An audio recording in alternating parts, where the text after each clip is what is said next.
Welcome back.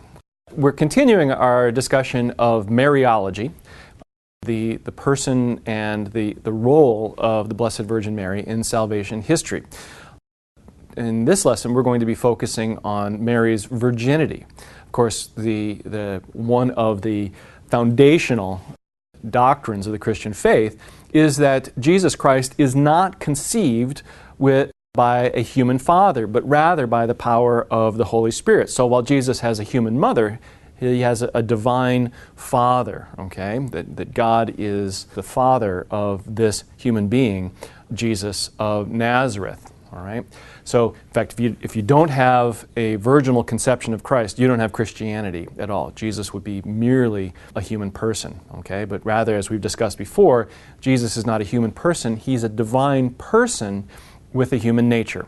Okay, that's very, very important. He is a divine person, but with a full human nature of body and intellect and free will and so forth. Okay, let's take a look at the Catechism here.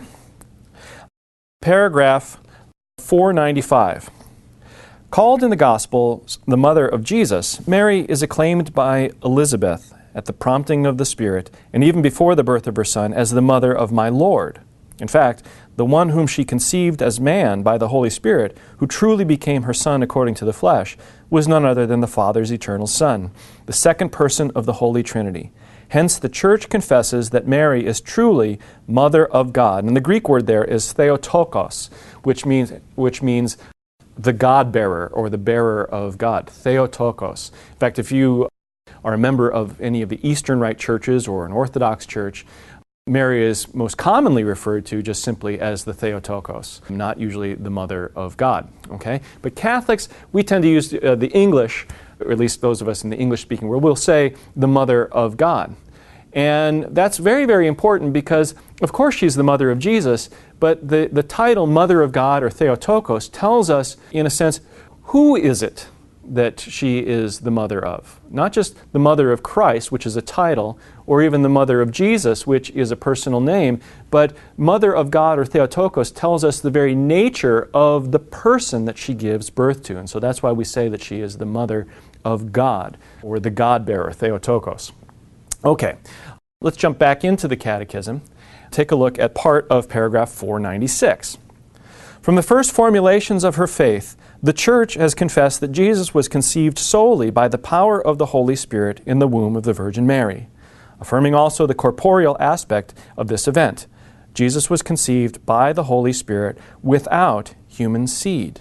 So, as I said before, that it is a foundational, it is an essential doctrine of the Christian faith that Jesus is conceived only by the power of the Holy Spirit within the Virgin's womb. Okay?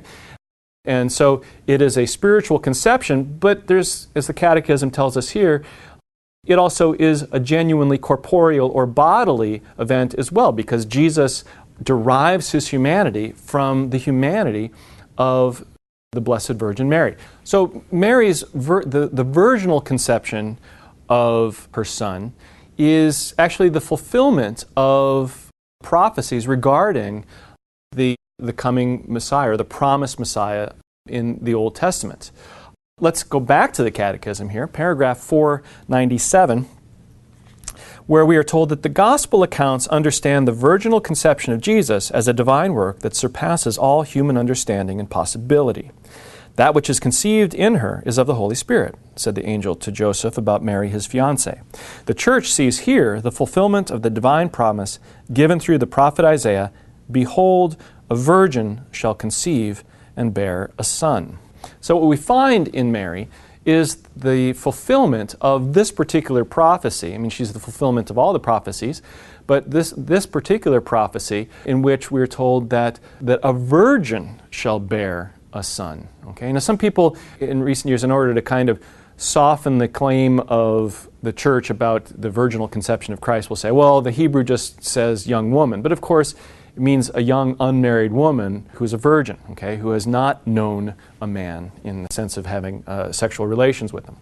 The Catechism actually addresses the question of, well, sort of the skepticism that we find in some modern scholarship that claims, well, you don't have anything about the virginal conception of Christ in the Gospel of Mark, which some believe is the earliest of the Gospels, and you don't see anything about the virginal conception of Christ in the epistles, nothing sort of explicit. So maybe it's a sort of later kind of mythological add-on that earlier Christians interpolated into the gospel. But the Catechism, I think brilliantly, says that no, that couldn't possibly be the case. Take a look once again in paragraph 498. People are sometimes troubled by the silence of St. Mark's Gospel and the New Testament epistles about Jesus' virginal conception. Some might wonder if we were merely dealing with legends or theological constructs not claiming to be history. To this we must respond, faith in the virginal conception of Jesus met with the lively opposition, mockery, or incomprehension of non-believers, Jews and pagans alike. So it could hardly have been motivated by pagan mythology or by some adaptation to the ideas of the age. So the Catechism, in just a few sentences, completely debunks this idea that somehow the virginal conception of Jesus was a later kind of mythological add-on to the gospel accounts of the Messiah. So it couldn't just be simply an adaptation of the gospel to the ideas of the age, because the people of that age held up the doctrine of the virginal conception of Christ to just mockery. And they thought it was ridiculous. And so it's true even in our own age that there are people that think of the virginal conception of Jesus Christ simply as silly mythology that we should outgrow somehow. All right, so the last thing that we need to discuss today is the Church's teaching about the perpetual virginity of Mary.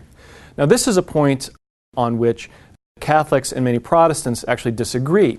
Protestants oftentimes will point to the reference that the New Testament makes to the brothers of Jesus to indicate that Mary must have had natural children with Joseph after she gave birth to Christ. But the Church has always held that Mary's virginity was perpetual, that she herself, some Church Fathers refer to the Blessed Virgin Mary as the Ark of the New Covenant, that her womb itself was sanctified for and set apart purely for bearing the Son of God. So she's the Ark of the New Covenant. This is now sanctified and consecrated within her. The use of the term, by the way, brothers in the Bible will refer sometimes to brothers in the ordinary sense of siblings, but very, very often the term brothers is used for any kind of family relation. So cousins then are called brothers in the Bible. An example of that, of an uncle calling a nephew a brother, is Abraham referring to his nephew Lot as his brother. So the term brothers is ambiguous, and the fact is we have from the earliest witnesses of the Church the belief that Mary was perpetually a virgin. Let's take a look at the Catechism once again here. Paragraph 500. Against this doctrine, the objection is sometimes raised that the Bible mentions brothers and sisters of Jesus. The Church has always understood these passages as not referring to other children of the Virgin Mary. In fact, James and Joseph, brothers of Jesus, are the sons of another Mary, a disciple of Christ, whom St. Matthew significantly calls the other Mary. They are close relations of Jesus according to an Old Testament expression. And so Jesus is not only God's only son, Jesus is Mary's only son, right? That Jesus was the only child born of the Virgin Mary, okay, who retained her virginity throughout her life. So just as she is sinless, is free from original and all actual personal sin throughout her life, so she was a virgin throughout her life, having been set aside for this highest of callings to be the mother of God. We're going to stop right there, and we'll see you in the next lesson.